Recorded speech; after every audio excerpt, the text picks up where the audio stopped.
Ketua DPR Puan Maharani meminta publik tidak berburuk sangka dulu dan menegaskan prajurit aktif tetap dilarang berbisnis dan berpolitik. Sekarang tibalah saatnya kami meminta persetujuan fraksi-fraksi terhadap rancangan undang-undang tentang perubahan atas Undang-Undang Nomor 34 Tahun 2004 tentang Tentara Nasional Indonesia.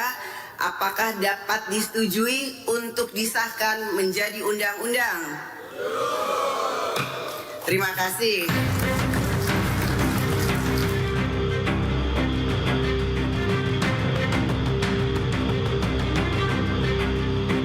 Ketua DPR RI Puan Maharani akhirnya mengetuk palu pengesahan RUU TNI menjadi undang-undang dalam sidang paripurna yang digelar di Gedung DPR Senayan, Jakarta, Kamis pagi.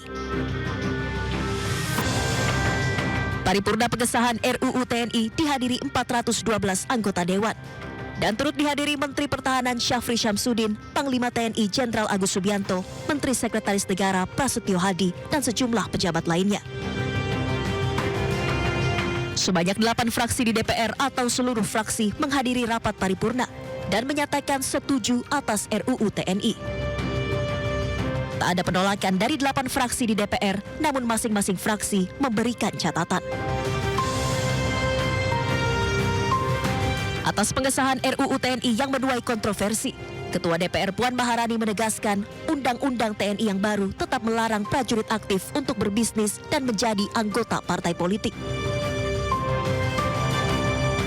Tetap dilarang, tidak boleh berbisnis, tidak boleh menjadi anggota partai politik, dan ada beberapa lagi itu harus, dan bahkan kalau di luar dari pasal 47 bahwa cuman ada 14 kementerian lembaga yang boleh diduduki TNI aktif, yang TNI aktif itu harus mundur atau pensiun dini. Jadi tolong jangan ada kecurigaan, jangan salah berprasangka dulu. Mari kita sama-sama baca dengan baik setelah undang-undang ini disahkan.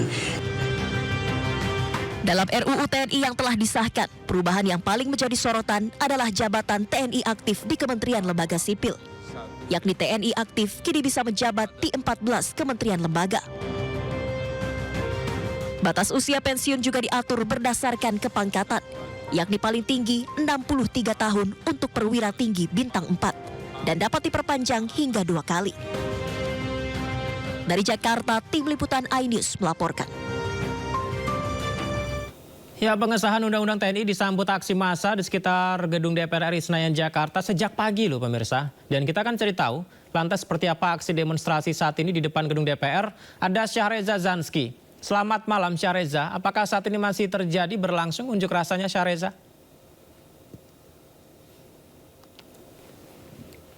Ya, kita masih mencoba terhubung untuk Syahreza Zanski, reporter kita yang berada di lokasi di mana pengesahan Undang-Undang TNI ini disambut dengan aksi massa di Gedung DPR RI Senayan, baik di lobi maupun di bagian belakang DPR RI. Kami sapa lagi Syahreza, selamat malam. Halo Syahreza.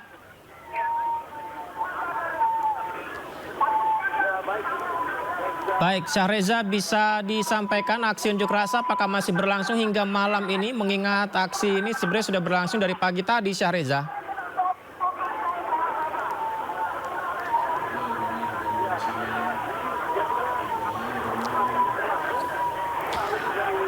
Ya, kami masih akan coba memperbaiki sinyal untuk berbincang bersama tim di lapangan, Syahreza Zanski.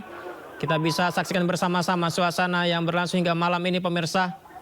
Ada bendera yang dikibarkan di sana, ratusan pengunjuk rasa sepertinya dari mahasiswa masih berkumpul di Gedung DPR pemirsa.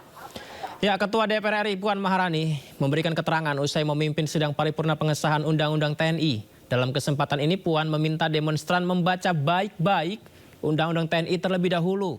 Dan berikut pernyataan Puan. Alhamdulillah baru saja rapat paripurna DPR RI mensahkan Undang-Undang TNI yang mana dari fokus pembahasannya sudah memenuhi semua azas legalitas yang memang harus dilaksanakan. Tadi sudah disampaikan dalam rapat paripurna, semua prosesnya itu sudah dalam mekanisme yang memang seharusnya dilaksanakan, dari penerimaan surat sampai mendengarkan partisipasi masyarakat, kemudian pihak-pihak yang harus didengar dan lain-lain sebagainya. Bahkan pembahasannya pun dilaksanakan secara terbuka. Kami dari DPR dan pemerintah menerima masukan dan aspirasi dari seluruh elemen masyarakat yang dianggap penting dan perlu. Tentu saja juga masukan dari mahasiswa, perwakilan mahasiswa juga sudah kami dengarkan.